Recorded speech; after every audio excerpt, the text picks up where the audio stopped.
Hello, ladies and gentlemen. Welcome to the course of Survey of Major English-Speaking Countries. Today, we're going to learn Chapter 6, The Literature of Great Britain. This lecture is about Lesson B, John Milton. The 17th century witnessed the bourgeois revolution and the Restoration. The Glorious Revolution marked the end of a century of disputes and battles. The state structure of England was settled, with which capitalism developed freely. English literature of this period often concerned with the tremendous social changes of the time. Today, we're going to introduce a writer in this period, John Milton.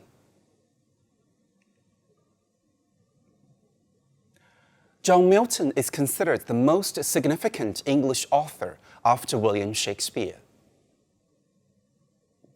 Writing in English, Latin, Greek, and Italian, he achieved international fame within his lifetime. His work, among history's most influential and impassioned defenses of freedom of speech and freedom of the press. As the words in his best-known work, Paradise Lost, of man's first disobedience, and the fruit of that forbidden tree whose mortal tastes brought death into the world, and all our woe, with loss of Eden. His desire for freedom extended into his style. He introduced new words to the English language and was the first modern writer to employ non-rhymed verse outside of the theater or translations. He is one of the greatest poets of the English language, best known for his epic poem, Paradise Lost. Milton's powerful rhetoric prose and the eloquence of his poetry had an immense influence, especially on the 18th century literature. Besides poems, Milton also published pamphlets defending civil and religious rights. John Milton was born in London on December 9, 1608, to John and Sarah Milton. He had an older sister, Annie, and a younger brother, Christopher, and several siblings who died before reaching adulthood. As a child, John Milton attended St. Paul's School, and in his lifetime, he learned Latin, Greek, Italian, Hebrew, French, and Spanish. He attended Christ's College, Cambridge. Graduating in 1629 with a Bachelor of Art degree and 1632 with a Master of Arts. After Cambridge, Milton spent 6 years living with his family in Buckinghamshire and studying independently. In 1638, John Milton went to Europe, where he probably met the astronomer Galileo, who was under house arrest at that time. He returned to England earlier than he had planned because of the Civil War there. Milton was a Puritan who believed in the authority of the Bible and opposed religious institutions like the Church of England and the monarchy. He wrote pamphlets on radical topics like freedom of the press, supported Oliver Cromwell in the English Civil War, and was probably present at the execution of Charles I. Milton wrote official publications for Cromwell's government. Near the end of 1659, Milton went to prison because of his role in the fall of Charles I and the rise of the Commonwealth. He was released, probably due to the influence of powerful supporters. The monarchy was re-established in 1660 with Charles II as king. After his release from prison, in 1667, he published Paradise Lost in 10 volumes. It is considered his greatest work and the greatest epic poem written in English. The three-verse poem tells the story of how Satan tempted Adam and Eve and their expulsion from the Garden of Eden. In 1671, he published Paradise Regained, in which Jesus overcomes Satan's temptations, and Samson Agonist, in which Samson first succumbs to temptation and then redeems himself. A revised 12-volume version of Paradise Lost was published in 1674. John Milton died in England in November 1674. There is a monument dedicated to him in Poets' Corner in Westminster Abbey in London. John Milton's best work, Paradise Lost, was composed by a blind and impoverished writer from 1658 to 1664, with small but significant revisions published in 1674. As a blind poet, Milton dictated his verse to a series of aides in his employ.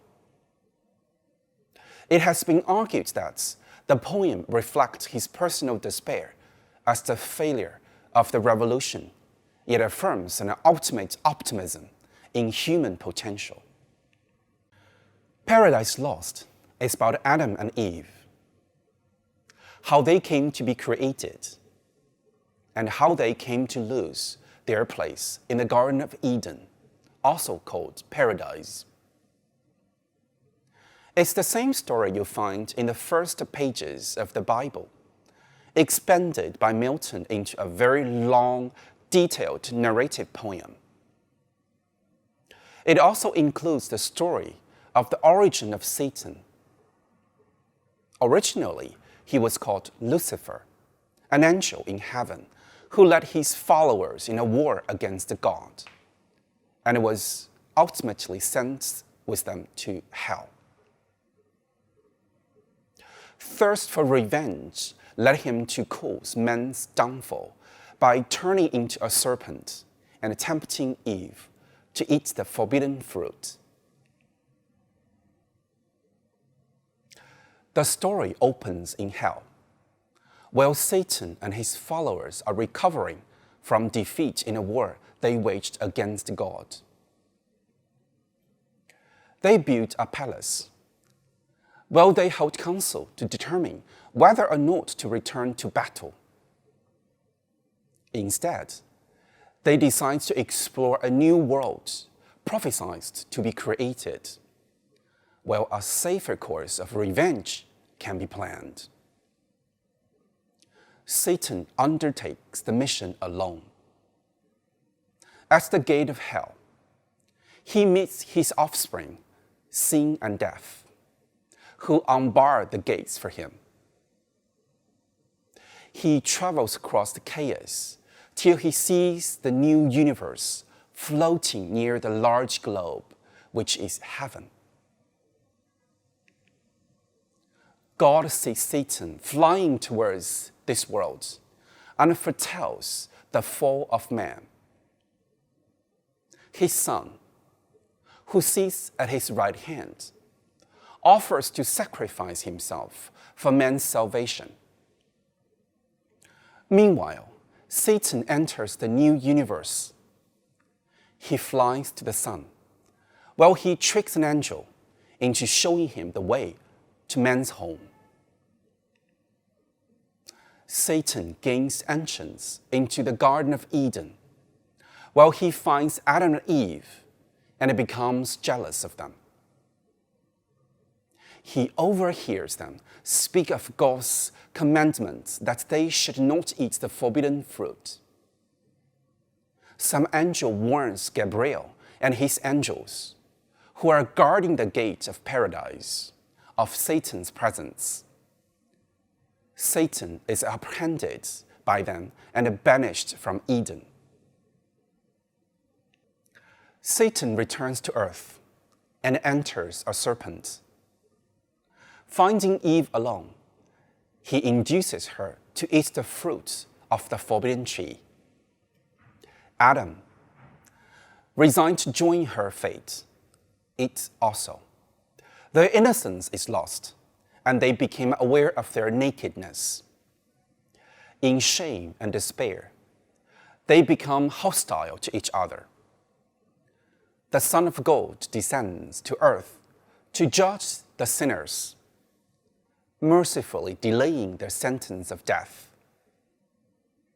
Sin and death, sensing Satan's success, build a highway to earth, their new home. Upon his return to hell, instead of a celebration of victory, Satan and his crew are turned into serpents as punishment. Adam reconciles with Eve. God sends Michael to expel Adam and Eve from paradise, but first to reveal to Adam future events resulting from his sin. Adam is saddened by these visions, but ultimately revived by revelation of the future coming of the Savior of mankind. In sadness, mitigated with hope, Adam and Eve are sent away from the Garden of Paradise. Milton's epic poem received mixed reactions in the 17th century, and over the years, has continued to arouse both praise and blame. Yet, its admirers have always been more numerous. The poem has influenced many authors and artists, from William Blake, Mary Shelley to C.S. Lewis. Aside from the sheer beauty of its language and the power of its characterization, the subject matter of the poem has continued to absorb readers of every generation. Milton does not hesitate to ask the most difficult of questions. If the world was created by a God, just and loving God, why is there little evidence of goodness and justice in the world? What does it mean for humankind to be created in the image of that God? And how does humanity endure in a fallen world? It is these aspects of the poem which will continue to inspire readers as they continue to ask the same difficult questions and turn for answers to Milton's exploration of one of the foundational myths of Western culture.